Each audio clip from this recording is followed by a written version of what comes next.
Hello दोस्तों, नमस्कार। Study बाबा education में आपका स्वागत है। आज फिर से हम 10 क्वेश्चंस करने वाले हैं। ये रिवीजन थ्रू एमसीक्यूज के ये पार्ट नंबर हमारा 18 टू 19 की तरफ बढ़ रहे हैं। तो ये काफ़ी इंपॉर्टेंट क्वेश्चंस हैं जो यूपीएससी प्रीलिम्स 27 जून को होने वाला है एंड ऑल्सो पीसीएस के लिए भी काफ़ी स्टैटिक पार्ट काफ़ी कवर किया हुआ है विद करंट अफेयर्स के साथ। सो ना बने रहिए और देखते रहिए हमारे साथ। Let's start without wasting over time. Question number is, तो क्वेश्चन नंबर है 171 जो हम करने जा रहे हैं। Consider the following statement. First one is the Bhima Koregaon battle it was part of the second Anglo Maratha war. यानी कि जो भीमा कोरेगांव बैटल हुआ था, जो सेकेंड एंग्लो जो मराठा वॉर था उसका क्या है, पार्ट था। Second is Madhavrao second was the Peshwa of the Maratha during Bhima Koregaon battle.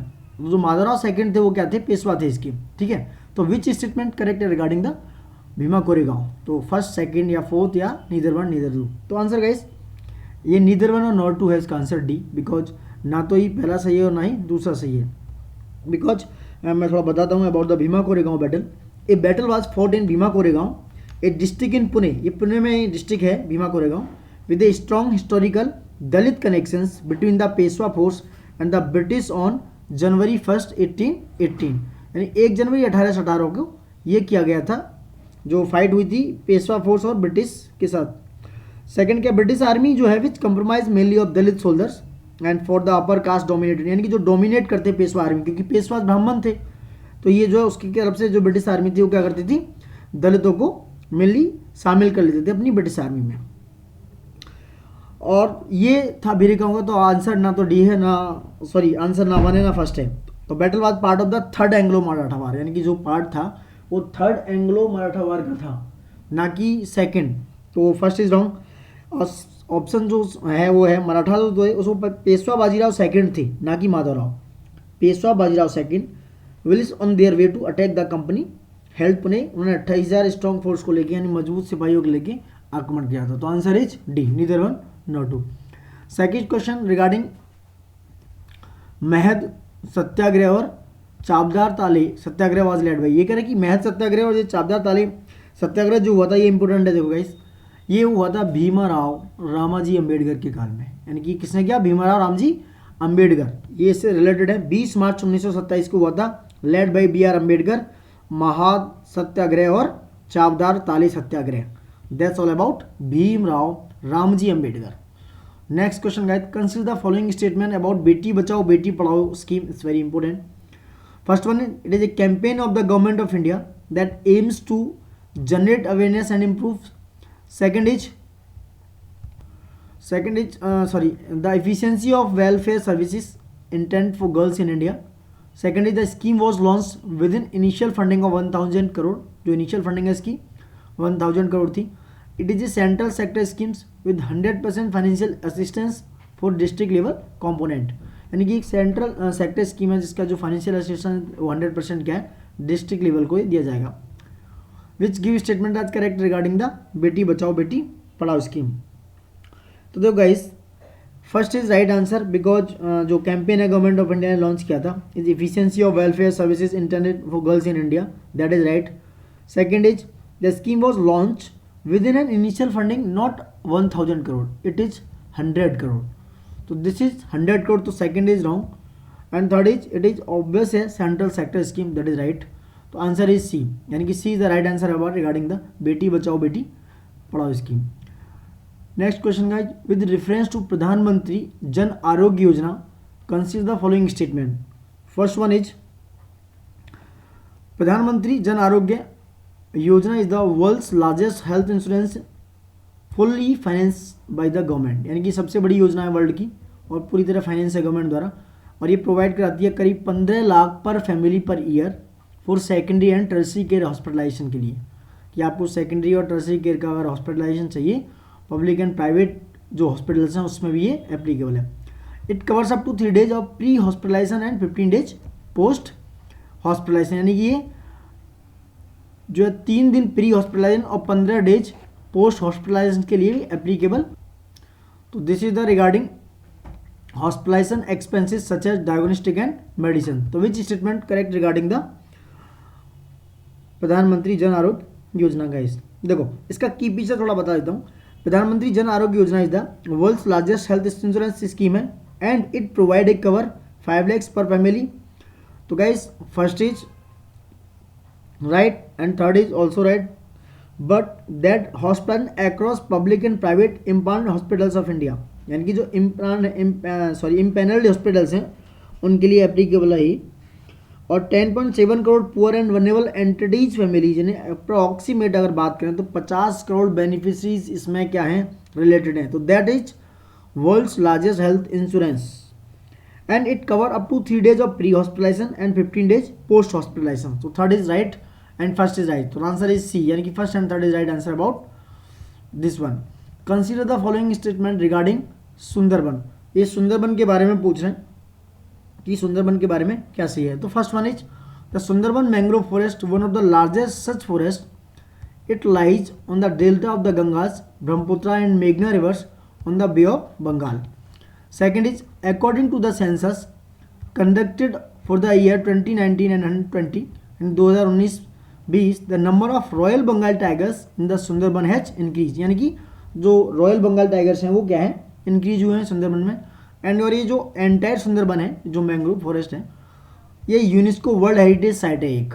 अब तो which statement correct regarding the scheme guys, first is right है because the Sundarban mangrove forest one of the largest such forest lies in the delta of the Ganga Brahmaputra and मेघना rivers, जो कि बांग्लादेश में बहती है, the bay of Bengal, that's all about right.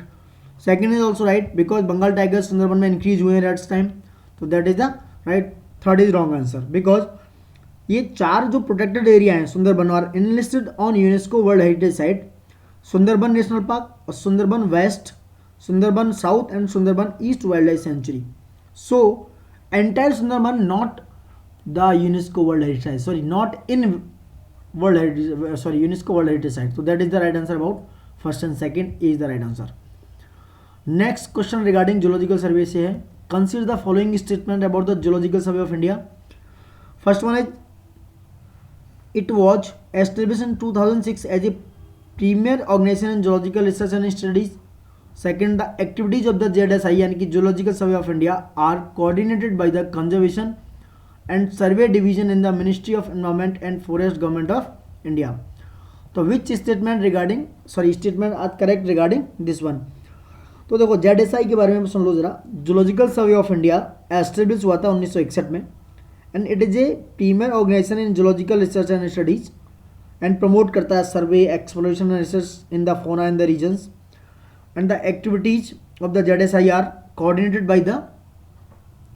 by the Conservation and Survey Division in the Ministry of Environment and Forest Government of India. तो first is wrong because establish 1961 में, ना कि 2006 में, तो that is wrong answer. First is wrong, second is right, तो answer is B second, यानी कि 2 only right answer. Next one is consider the following statement. First, under Ramsar convention it is a mandatory on the part of the government of India to protect and conserve all the wetlands in the territory of India. Second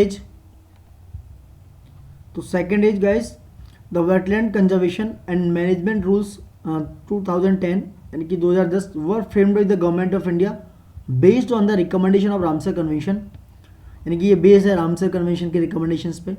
The wetland conservation and management rules 2010 यानी 2010 also encompasses the drainage area और catchment region of the wetland as determine by the ये authority द्वारा determine किया जाता है कि ये drainage area है या जो वेटलैंड कंजर्वेशन रूल 2010 है। तो which statement correct regarding this question. तो गाइस फर्स्ट वन इज, मैं थोड़ा एक्सप्लेन करता हूँ। There is no such binding provision, ऐसा कोई बाइंडिंग प्रोविजन नहीं है।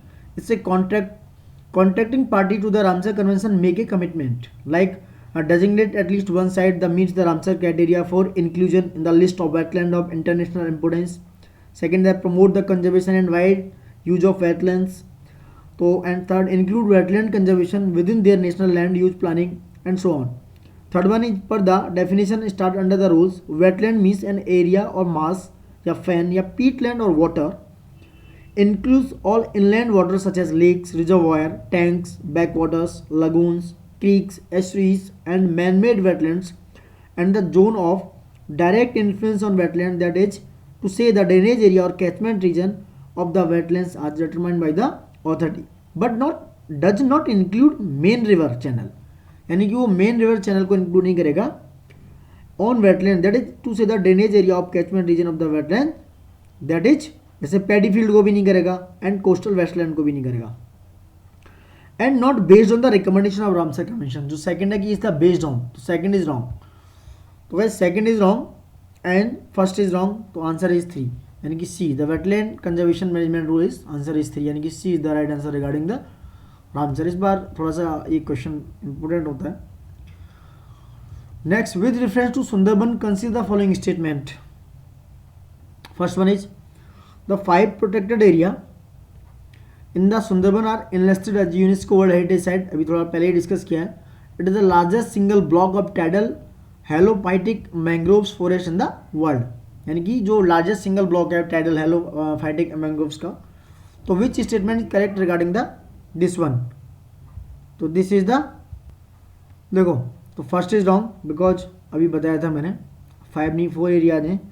तो सुंदरबन के बारे में, the national region in the west Bengal and Bangladesh, it is the largest single block of tidal halophytic mangrove forest in the world, like approximate 10,000 square kilometre में ये है, करीब 60% बांग्लादेश में है, बाकी का 40% इंडिया में। यूनेस्को वर्ल्ड हेरिटेज साइट भी है ये। 4 प्रोटेक्टेड एरिया मैंने पहले भी बता चुका, तो आंसर इज सेकंड, यानी कि B is the right answer regarding this. Consider following statement.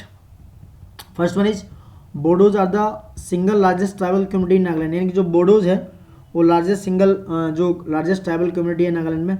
और जो Bodoland territorial autonomous district is currently spread over 4 district, यानी कि जो BTAD है, जो Bodoland territorial autonomous district 4 district में वो फैला हुआ है। Which statement correct regarding the Bodo and this one, तो guys B is the right answer, यानी कि ये सेकंड सही है, फर्स्ट इज नॉट, तो answer is B, 2 is only the right answer, क्योंकि जो डिस्ट्रिक्ट है वो करंटली स्प्रेड 4 है। नंबर 1 कोकरझर, चिरांग, बक्सा एंड उडुलगिरी डिस्ट्रिक्ट में फैला हुआ है BTAD, यानी कि Bodoland territorial autonomous districts. And Assam is celebrating the first anniversary of the historic Bodoland territorial reason agreement, and BTAD जो है district is currently spread over that one, and this agreement regarding this, तो first is wrong, क्योंकि जो Bodos area है वो क्या largest tribal community Assam की है, ना कि नागालैंड की। कहाँ की? आसाम की कम्युनिटी है, so first one is wrong. Last question of the day, consider with reference to election commission of India consider the following statement. First one is ECI is permanent and on independent body. Second, the commission was established 1950 1950 and originally only had a chief election commissioner, and this one is third one, the election commission is not concerned with the elections to panchayat and municipalities in the state. Which statement is correct regarding the election commission of India? So guys, first and second या second third या first and third, and that is the right answer about, तो D। तो देखो मैं थोड़ा सा explain कर देता हूँ इलेक्शन कमीशन इंडिया के बारे में। राइट आंसर है ऑल ऑफ द 3, यानी कि सारे इसमें सही है। Election commission is a permanent and independent body है, एस्टेब्लिश करता है constitution of India directly to ensure free and fair elections. ये 1950 में एस्टेब्लिश हुआ and originally only had a chief election commissioner and 2 additional commissioner were appointed to the commissioner for the first time 16 अक्टूबर 1989 को पहली बार। उसके बाद 1989 में जो जनरल इलेक्शन हुआ था उसके बिहाफ पे, but that have a very short tenure. 1 जनवरी 1990 को उसको क्या किया, फिर से उनको हटा दिया, उसको हटा के रख दिया, फिर दोबारा उन्होंने उसको रीअपॉइंट किया और आज तक वो 3 मेंबर बॉडी बनी हुई है, यानी कि 1 election commission main, chief election commissioner of India और 2 इलेक्शन कमिश्नर। और जो है इसका election commission is not concern with the election to panchayat, वो स्टेट इलेक्शन कमीशन कराता है, यानी कि जो पंचायत एंड म्यूनिसिपलिटी के जो इलेक्शन कमीशन है वो क्या है, उसके लिए सेपरेट स्टेट इलेक्शन कमीशन है। ठीक है, अभी नेशनल वोटर्स डे हुआ है तो ये काफ़ी इंपॉर्टेंट हो जाता है, 25 जनवरी 1950 को मनाया जाता है नेशनल वोटर्स डे। तो थैंक यू गाइस, बने रहिए, देखते रहिए and please like and subscribe my channel और देखते रहिए। आज ये कंप्लीट कर दिया हमने 10 क्वेश्चन, आगे फिर हमारे साथ बने रहिए और देखते रहिएगा। Thank you and love you all.